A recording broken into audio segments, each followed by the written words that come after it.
यहाँ भ्रष्टाचार की बात बताएं, भ्रष्टाचार की आप सुन लीजिए। हाई कोर्ट से ही हमारे प्रधान बैठे हुए श्री हरि सिंह जी, बिना कारण के सीडीओ यहाँ का मुख्य विकास अधिकारी भ्रष्ट है, भ्रष्टतम है, उसका संस्कार भी दुर्बल है और बिना कारण के इनको निलंबित करवाते हैं।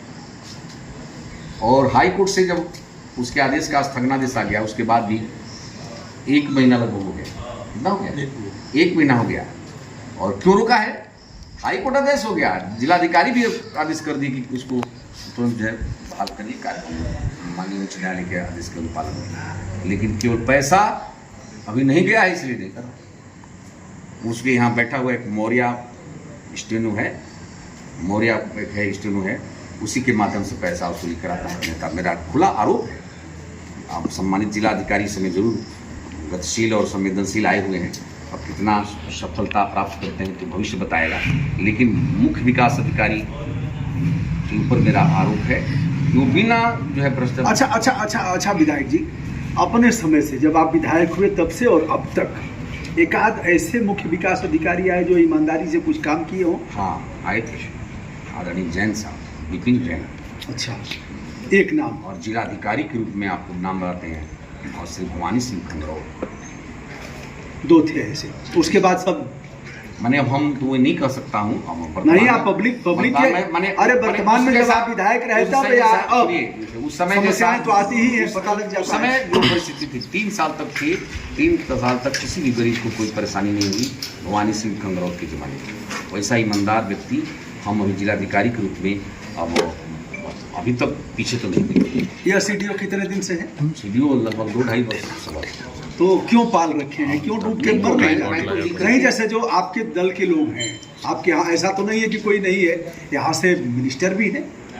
अब क्या है कि कोई हम देखिए तो डूब के मर क्यों नहीं जाते? हकीकत ये है पत्रकार जी, अभी मेरे लिखित शिकायत पर जो है अब प्रेम मिश्रा था, आपको मालूम हुआ, एसडीएम, मैंने बिना पैसे का कोई फाइल नहीं करता था।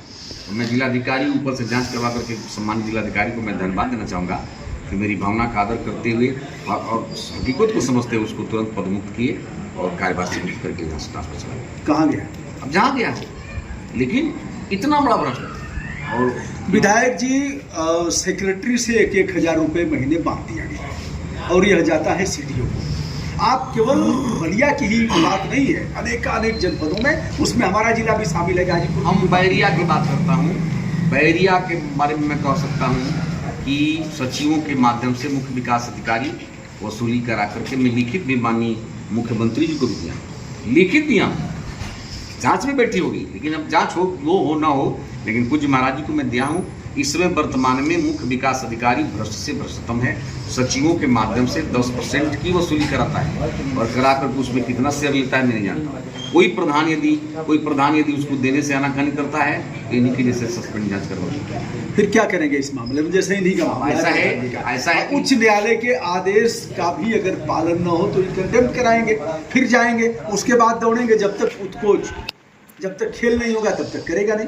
मैंने जिलाधिकारी के आदेश के बाद भी नहीं करना, ये तो स्पष्ट रूप से ये है कि वो बिल्कुल जो है। अच्छा, ऐसा नहीं लगता है कि ऊपर जा रहा है जैसे जाता था? देखिए पत्रकार जी, जिस चीज को हम स्वयं जानते नहीं उसको कर नहीं सकते, लेकिन मैं बलिया के मुख्य विकास अधिकारी पर आरोप लगा रहा हूँ।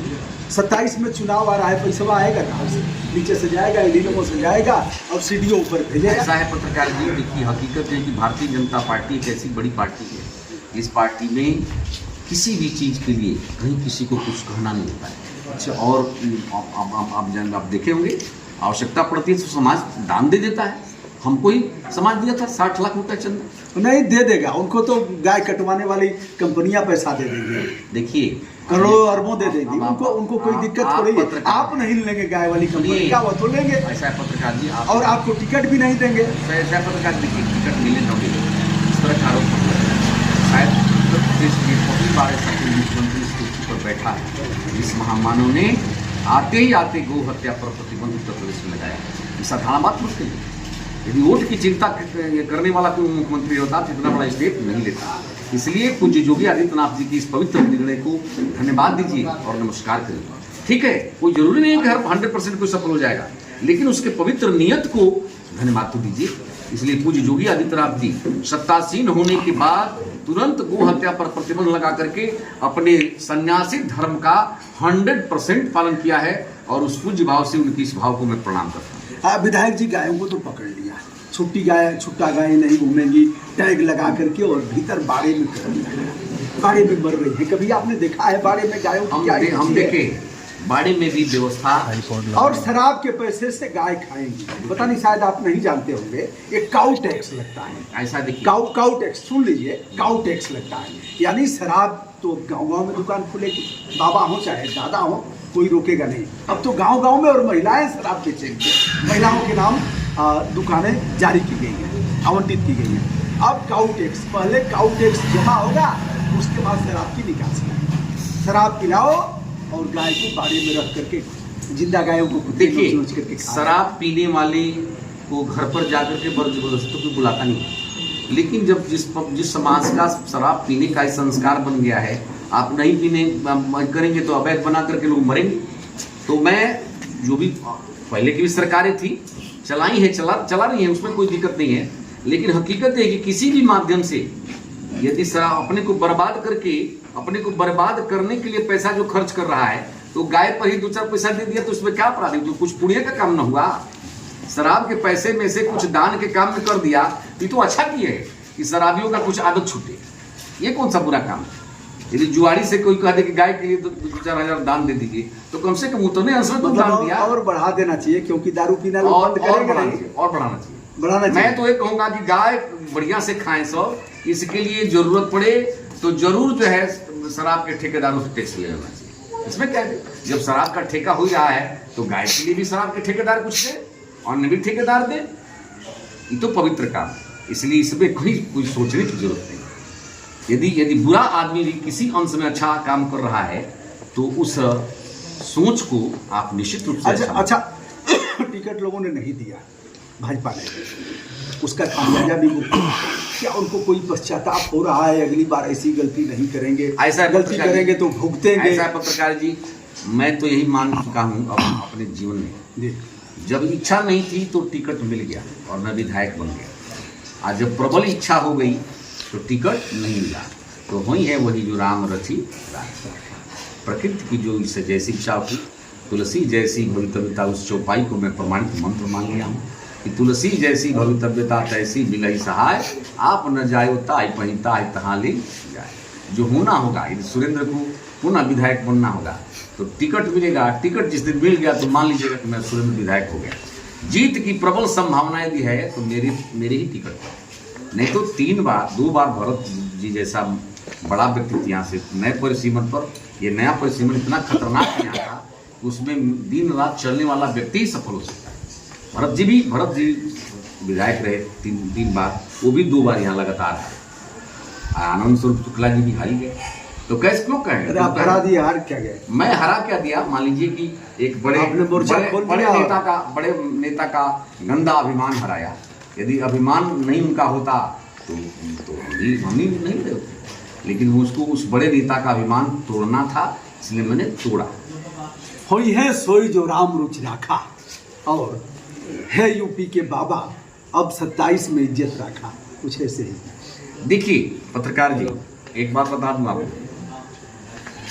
योगी आदित्यनाथ, जो भी राजा यदि ईमानदार और चरित्रवान होता है, स्वयं परमात्मा उसका झंडा लेकर के चलता है। मैं दावे के साथ कह सकता हूं कि भारतीय राजनीति में मोदी और योगी का कोई जोड़ा नहीं है। और मैं तो एक अपनी लेखनी से लिखा हूं कि गर्व हमें मोदी योगी पर, जिसके जीवन में अपने लिए कोई इच्छा ही न हो, राजनीति का साधारण शीर्ष मानक नहीं है, इसलिए गर्व हमें मोदी योगी पर। ये भारत के स्वाभिमान है, दोनों नेता। अरे एक का नमवा लीजिए, नहीं दोनों देश वाले का लीजिए, नहीं दोनों का मान। अच्छा, कुछ मामले मतलब इधर भी और उधर भी दोनों पटा के रखना। गर्व हमें मोदी योगी पर। अच्छा, ये भारत के स्वाभिमान है, और मोदी जी हैं रामलला तो योगी जी हनुमान है, क्या इसमें कोई दो राय नहीं। अब आप राजनीति कैसे करना है जान लिए हैं?